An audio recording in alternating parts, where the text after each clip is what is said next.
Donc c'est un fonds commun de placement qui a été lancé chez Sofidy en mars 2018 sur la thématique de la métropole durable. CITIC, ça veut dire Sofidy et City à l'envers. Et donc l'idée, c'était qu'il y a une urbanisation qui est une tendance de fond et qui génère une consommation massive d'énergie, des émissions de gaz à effet de serre et une dégradation de la qualité de vie des habitants. Donc notre objectif, c'est de trouver des activités qui vont permettre de corriger cela.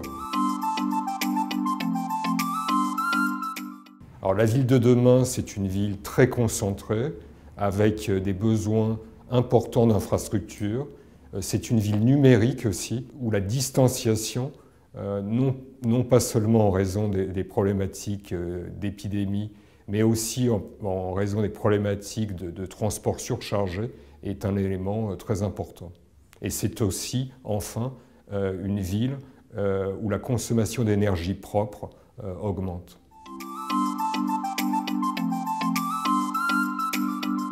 Alors, la stratégie d'investissement du fonds est une stratégie multicapitalisation, essentiellement européenne, et qui vise à investir dans différents segments.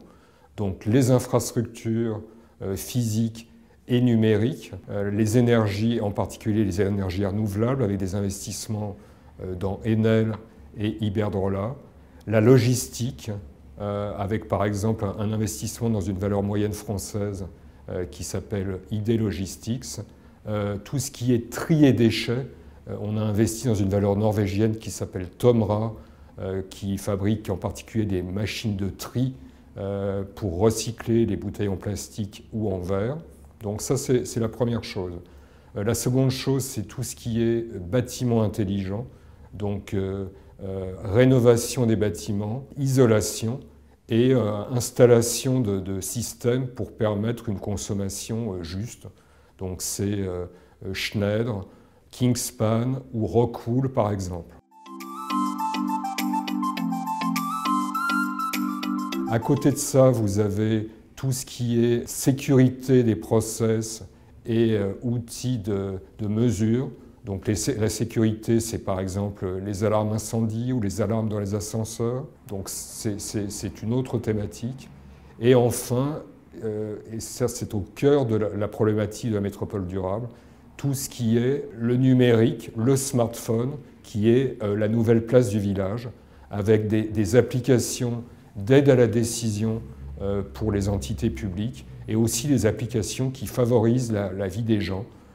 On est par exemple investi dans deux sociétés dans le domaine de la santé qui sont Nexus et Pharmagest et qui ont développé des applications d'aide pour des problématiques médicales comme par exemple le diabète.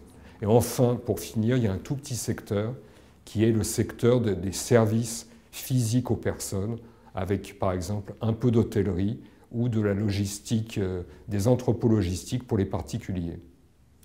Il y a enfin une thématique dans laquelle on n'est pas investi pour des raisons boursières, qui est la thématique de la mobilité pour l'instant.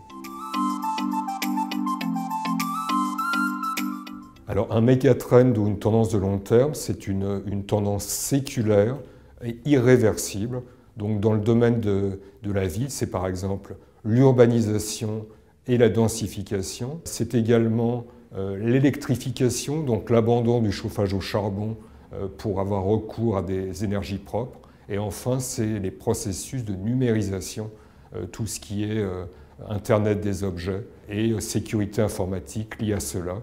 Une tendance de long terme, un méga trend, c'est aussi un moyen d'avoir moins de volatilité et une performance de long terme meilleure, puisque un méga trend, c'est une croissance supérieure à celle du PIB. Donc dans ce contexte, même si les performances passées n'augurent pas de l'avenir, CITIC se comporte bien, avec une performance nulle depuis le début de l'année, donc bien meilleure que celle de son indice de référence, le Stoxx 600, et une progression voisine de 10% sur un an glissant.